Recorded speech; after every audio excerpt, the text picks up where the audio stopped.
Hello guys, finally मेरो काम चाहिँ सक्यो अहिले है। म चाहिँ घर जाँदैछु अहिले जामा है। म चाहिँ अहिले दार्जिलिङको ट्राफिक जाममा छु है।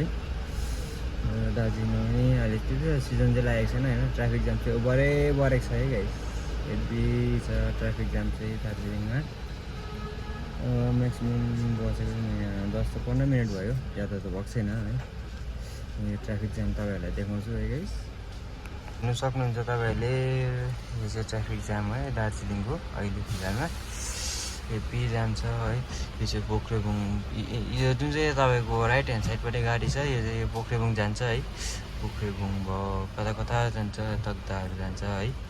यो चाहिँ रोड है। यहाँ चाहिँ एकदमै जाम छ, थाहा छैन अगाडि के छ हो। यति साह्रो जाम भइरहेको छ भने नि के हो चाहिँ भन्नु, दिमाग खराब भइसकिसक्यो हो गाइस। जाममा बसेकोले गर्दाखेरि के चाहिँ गर्नुपर्ने है। अब ड्राइभरलाई फेरि यस्तै हो गाइस, के चाहिँ गर्नुपर्ने। बाबाले पर भन्थ्यो, सानोमा स्टियरिङमा झुन्ड्यो, दुःख भयो लास्टमा हामीले।